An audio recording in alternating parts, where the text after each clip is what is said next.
নমস্কার সকলকে। আজ নিয়ে এলাম নতুন আরও একটি রেসিপি নিয়ে। আজ বানাবো অনুষ্ঠান বাড়ির মতন চিংড়ির মালাইকারি, যেটা হবে একদম রিচ, ক্রিমি আর দারুণ সুস্বাদু। তাহলে চলুন শুরু করা যাক। আমি এখানে একটু বড় সাইজের চিংড়ি নিয়েছি, আর নিয়েছি পেঁয়াজ কুচি, টমেটো কুচি, কাঁচা লঙ্কা, আদা রসুন, সর্ষে পোস্ত বাটা, আর নিয়েছি জিরে বাটা। প্রথমেই প্যান গরম করে তাতে দিয়ে দেব পর্যাপ্ত পরিমাণের তেল।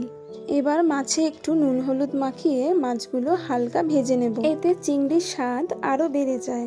তবে খেয়াল রাখতে হবে মাছ যেন অতিরিক্ত ভাজা না হয়। কথা বলতে বলতে মাছটা আমাদের ভাজা হয়ে গেছে, এবার মাছটা তুলে নেব।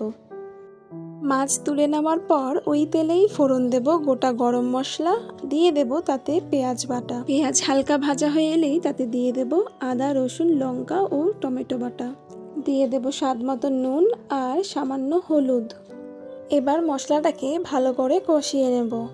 মশলা হালকা কষে এলেই তাতে দিয়ে দেব জিরে বাটা। চলুন আপনাদের সঙ্গে একটা মনের কথা শেয়ার করি। জানেন এই ইউটিউব চ্যানেলটা আমি কেন খুলেছি? আমি আমার মা দিদিমার হাতের রান্না খুবই পছন্দ করি। আমার পরবর্তী প্রজন্মের তারা যেন এই স্বাদের একটু ভাগিদার হয়। আগে ডায়েরিতে লিখে রাখতাম, সেটা বড্ড বোরিং, তাই এই প্রয়াস। যাই হোক, কথা বলতে বলতে অনেকটাই রান্না এগিয়ে এসছে। দিয়ে দিয়েছিলাম সামান্য চিনি আর পরিমাণ মতো জল দিয়ে 5 থেকে 7 মিনিটের জন্য ঢাকা দিয়ে রেখে দিয়েছিলাম।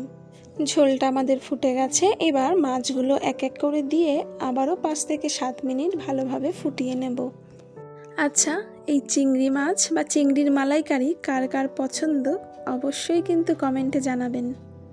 5 থেকে 7 মিনিট পর আমাদের অনুষ্ঠান বাড়ির মতন চিংড়ির মালাইকারি প্রায় রেডি। এই পর্যায়ে এখানে দিয়ে দেব সর্ষে পোস্ত বাটা আর 1 চামচ টক দই। আবারও 2 মিনিট ভালো করে ফুটিয়ে তাতে দিয়ে দেব গরম মশলা, ঘি আর ফ্রেশ ক্রিম। তৈরি হয়ে গেল আমাদের আজকের রেসিপি, অনুষ্ঠান বাড়ির মতো চিংড়ির মালাইকারি।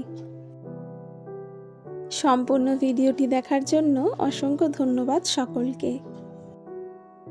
ভিডিওটি যদি ভালো লাগে তবে একটি লাইক, কমেন্ট, শেয়ার ও সাবস্ক্রাইব করে পাশে থাকবেন। উৎসাহ পাবো এগিয়ে চলার। আজ এটুকুই, এবার তবে আসি। আবারও চলে আসবো নতুন কোনো একটি রেসিপি নিয়ে। ততক্ষণ সকলে সুস্থ থাকবেন, ভালো থাকবেন। নমস্কার।